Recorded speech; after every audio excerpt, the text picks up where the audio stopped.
Hello everybody, my name is Jorge Elera. I'm actually Peruvian. I'm dancing a Bolivian dance, actually two, that I hold really dear to my heart. One of them is Pujiay and the other one is Tobas. I started off dancing Pujiay. I could probably tell you that I was probably one of the youngest, if not the youngest, dancer in my group. Which is Centro Cultural Bolivia, dancing that dance back in 2001. I got involved because I was going out with a girl from the city of Oruro. I was 15 years old. We were both 15.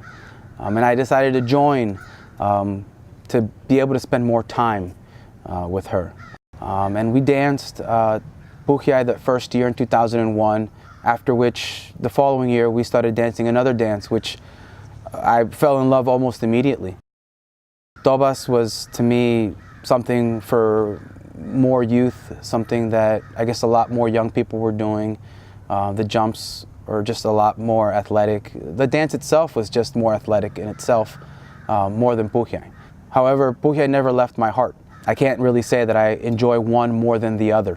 But we kept on dancing throughout the years, and things changed, obviously. I became a group leader, a guia. I've held a bunch of positions as part of my board of directors, from president to VP to treasurer to secretary. I guess you could name it, any position I've held. I guess back to my story, we kept on dancing, and I kept on leading, and we were quite a team, her and I, and the group itself grew, and we had our ups and downs with the group. And then around 2005, things just got really hectic, and I got a little bit more involved. And funny thing is she no longer dances, and I'm still here, mainly because I enjoy being here. I enjoy being surrounded by this community. This community to me has been very accepting of me. Like I said, I've been a president of this organization. I've seen its ups and downs, and I've loved every moment of it. You could say that Tobas is something that has, I guess you could say, kept me young in some ways. Dancing kept me fit. Pujiay is really where my heart lies. I've been a leader of that bloque, if you can call it that, for many years. And I identify with Pujiay more than I do with Tobas, possibly because I'm getting older.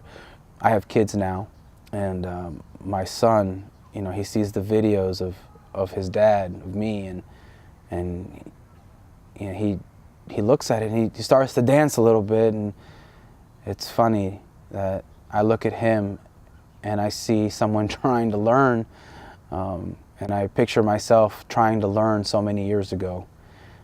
He's growing up, and he says, Daddy dances, and he's seen me perform, and he dances along too.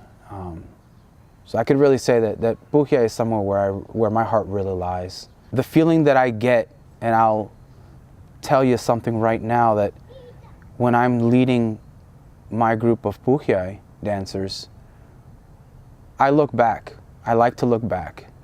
And every time I look back, I can honestly tell you that I see smiles on everyone's faces. Everyone seems to enjoy dancing.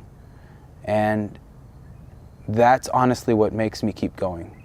Seeing everyone smiling, most importantly, seeing the young ones smiling and dancing, the ones that are growing, the ones that I see as the future of any group, to be honest with you.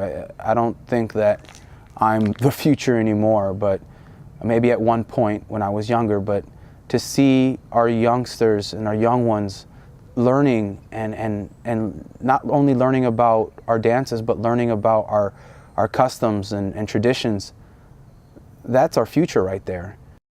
Pujiay is a dance originated from Tarabuco, from the población the Chuquisaca. The name itself means play. It goes back to colonial times, back when the Spanish came to Bolivia and tried conquering our lands. The story goes that the Spaniards were so tall and big, and they had all this gear, you know, getting ready for a battle. And I guess the natives of Bolivia were a bit shorter, and to look taller, they put on these big wooden shoes. And as they marched, they would make the little clinking sound of the spurs. And so the Spaniards, the people that came to try to conquer the lands, they thought that we were more than we really were. And then they saw these tall guys, you know, with these wooden shoes, obviously from the distance, probably not being able to see that they were wooden shoes, but they saw these taller men that they weren't expecting, and with the sound, it sounded like there were many. And obviously a lot of our costume has to do, if you look at it, it has a lot, it imitates a lot of the Spaniard clothing. The hats are definitely pretty similar. That's the story that I know. Hopefully I'm correct about that.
Hina